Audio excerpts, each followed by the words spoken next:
All right, so I'm going to talk now about the ICD-10 testing process. I'm going to be honest that this close to the deadline, your options for testing are going to be very limited at this point. They've been testing, most payers have been, and clearinghouses.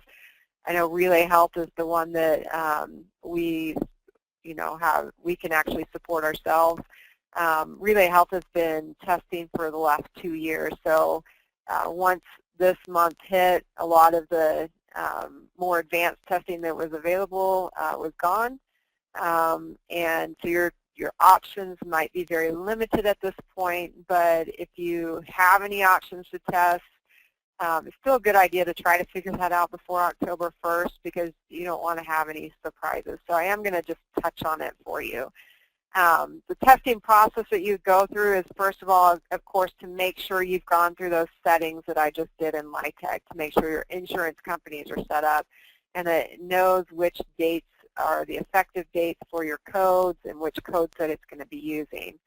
Make sure you've got ICD-10 codes loaded in there, right? Either codes that are mapped with ICD-9s, or you can test with just the ICD-10 codes only. So you would want to check and see, this says check payer readiness. You would want to check and see if your payers are still offering any testing, or your clearinghouse is offering any testing. And then, of course, you would want to submit your test claim and monitor the results just to make sure that they received it and that everything's good. We've had some calls into support these last few months that I think it's worthwhile to pause for a moment and bring this up. And that is that in the past, the clearinghouses, if you're sending to a clearinghouse, there were clearinghouses that offered what they called print image support.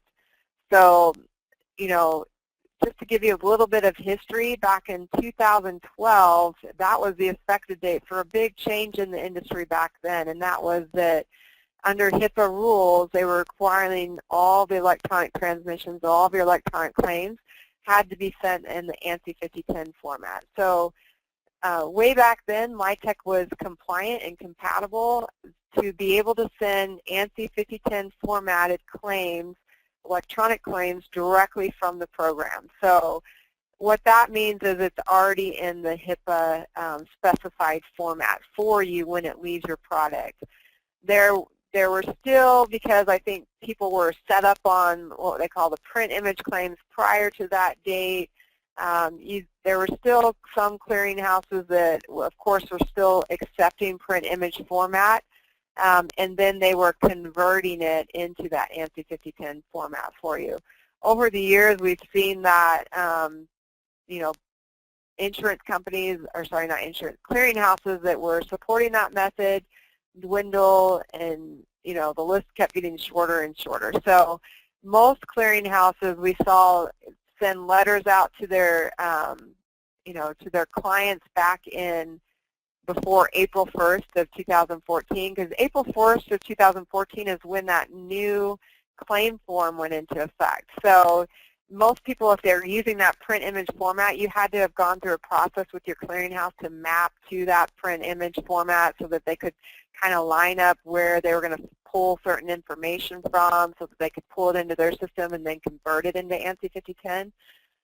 With that new claim form coming out, a lot of them just decided they were no longer going to try to handle or convert that data because the claim form, the image that you were sending, was going to have to change. So by and large, I think most of our clearinghouses dropped off of print image last year and just said we're no longer supporting it. However, that new claim form was really released to get us ready for ICD-10 ahead of this October deadline. So if you looked at that claim form, you notice that the big changes on it is that it could accommodate the ICD-10 codes. In the short term, we were still marking that we're sending an ICD, like it gives you the option to mark if you're sending an ICD-9 or an ICD-10, and then obviously the actual codes would fill out differently. So there's a lot of logic built into those forms to know what to pull onto the form and things like that. But there were still some clearinghouses that we found that were still even supporting print image after that deadline, because they could kind of just tweak it on their system to say, hey, they're sending an ICD-10 code. We really don't have to do much at this point. But now that this new deadline has come out for, hey, we're only accepting ICD-10 at this point, we're getting a few more calls of clearinghouses that are, clients that are using clearinghouses that don't support the print image for ICD-10 codes. So I bring all that up because that is not something that you're going to want to have to deal with after October 1st. If you can imagine, there's going to be a lot going on come October 1st as far as like rejected claims and things like that. You don't want to be getting a rejected claim simply because you're not even sending in a format that they can accept. You're already going to have enough to deal with as far as like making sure that you're using codes that are supporting reimbursements and things like that. You don't want to have to deal with that your claim is not even making it there, because if you're still just learning codes, there might just be a % of your claims that get rejected. But if you're using a format that's no longer supported, that's a guaranteed 100% of your cash flow would immediately be cut off because you can't even get the claim in the right format. So I'm bringing that all up because please don't wait until October 1st to figure out if your clearinghouse is still supporting you on a print image claim, if that's the format that you're sending in.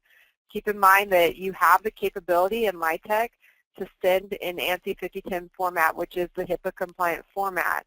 You just have to make sure that it's configured in order to send that way. So if you contact your clearinghouse, if you're sending print image right now, you contact them and you need to get switched over.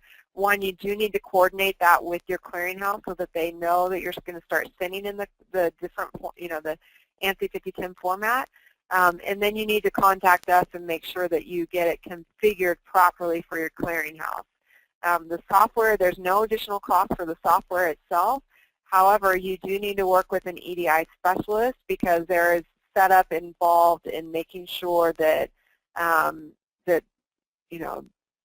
that it's set up properly for the clearinghouse or the payer if you're sending directly to a payer that you're sending to. So they can go in and make sure that all the settings are correct and get you squared away for that. So again, don't wait to the last minute to figure that one out. Real quick way to tell if you're using print image or not is just simply to, if you're in Lytec and you go to billing, if you're not using revenue management, if you're not clicking on this button to send your claims, then you're sending in print image format, okay? And revenue management, again, is the tool that's included in your software to send in the ANSI 5010 format. We just need to make sure that it's configured for you. All right, so if you can submit a test claim right now, and it's still a good idea if your clearinghouse is allowing it, again, your choices are going to be somewhat limited at this point, but if you can submit a test claim, there's a few things that you need to do. First of all, you're going to need to go back into that insurance company, find the insurance company or companies that you're going to send a test claim for, and you're going to temporarily change this to say I'm going to send ICD-10s, and I'd probably set the effective date like September 1st. So that the claim that you create, your test claim, needs to have a date of service that is after your effective date. So if you set it back to like September 1st, you put in a charge for sometime in September for your test claim, then you at least know that the system is telling it to pull the ICD-10 code instead of the ICD-9. So that's going to be step one, is to make sure that you set your insurance, that effective date back to a date prior to the date of service you're using for your test claim. The next thing that you're going to need to do is put revenue management in test mode. So if you go into billing, you click on revenue management, that's going to launch revenue management for you. All right. To put revenue management in test mode, you're going to go up to configure, and then you're going to go down to receivers. And that will open up the receiver list for you. So if, again, Relay Health is the one that we can actually support end-to-end for you. So besides just Lytec, we can support you on relay health, so you're not stuck in that situation where the clearinghouse might be telling you need to fix it in Lytec, and we're telling you something going on at the clearinghouse. We actually can support you on both sides of it to even look at the claims to see why it's being denied and stuff like that. So I'm going to talk mostly about relay health because I feel like we can best serve our customers when they're on relay health. So if you have typically you would have like your relay health or your clearinghouse receiver set up for claims. So you would find that receiver, and then you would come over, scroll over to where it says transactions, and if you hit this down, if you click on this, it's going to expand this window where you're just going to click a little check box right here saying, hey, it's in test mode. You close that, you hit save, and then you go and send your claims as you normally would through revenue management. When you're done with that, make sure that you back all that out. After you send your test claims, you need to come back into revenue management. You need to come back in here and take it back out of test mode and save it so that the rest of the claims that you're sending out are not going to be sent as test claims, so they'll get processed. And then you, of course, need to go back to the insurance and change that setting or that effective date for that. All right? So that's essentially how you're going to create your test claims to submit them if you're still doing any testing right now. All right, and then I'm going to pull this back up for us. So I'm going to just quickly review this. There are 3 levels of ICD-10 testing that are offered. Validation testing is the one that if there is testing still available, this is probably the one that you'll be able to do. And validation testing just simply means that you're going to send it to your clearinghouse, and they are going to just acknowledge or tell you, yep, we got the claim, we can see the ICD-10 codes. End-to-end testing was our highest level of testing. Unfortunately, I think all payers have closed that out at this point. They've been doing it for the last 2 years. But what that would have done is test it all the way to the payer, and then the payer would actually have returned remit information to tell you not just that they received it, but to tell you what your reimbursement would have been based on the codes that you provided and the services that you built. And you might find some of this, and that's called self-supported testing. This is with individual insurance carriers. Some of them offer self-supported testing where instead of sending the claim through your clearinghouse, or I would call it your normal method of sending to them they would allow you to load a claim up to their website where they could validate it at that point and acknowledge or tell you if that was a claim that was going to be accepted into their system. All right, so you might still find some of those available. If you do find any of these available, I would encourage you to do it. Because, again, it's just better to have that peace of mind to know that it's going to go properly. I will mention one other thing. If you have been using revenue management for some time now, there's a possibility if you've been using revenue management for some time now to send your claims that you might have a custom configuration. So if you're using revenue management prior to upgrading to Lytec 2014 or Lytec 2015. Typically, you only have to have revenue management configured for your clearinghouse or your payer just one time, and then it's good. But because of this big change, if you had a custom configuration where we had to create what we call a custom iGuide for transmitting your claims, it's possible that when you upgraded, that custom configuration was not updated to accommodate ICD-10. So again, that's one more reason why if you can test, it's good.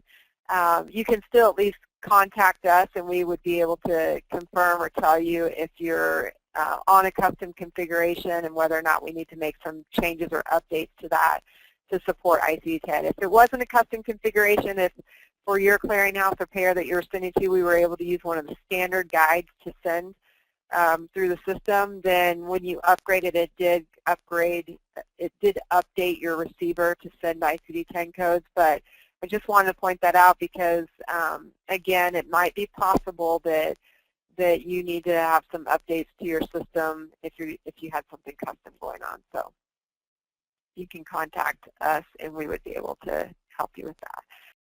Hey, thanks for watching. Hope you liked the video and found it helpful. If you did, let us know by giving us a thumbs up by clicking on the like button below. If you have any comments, questions, or suggestions, feel free to write those in the comments section below. And if you want to get more helpful videos like this one, be sure to subscribe to our channel. Thanks!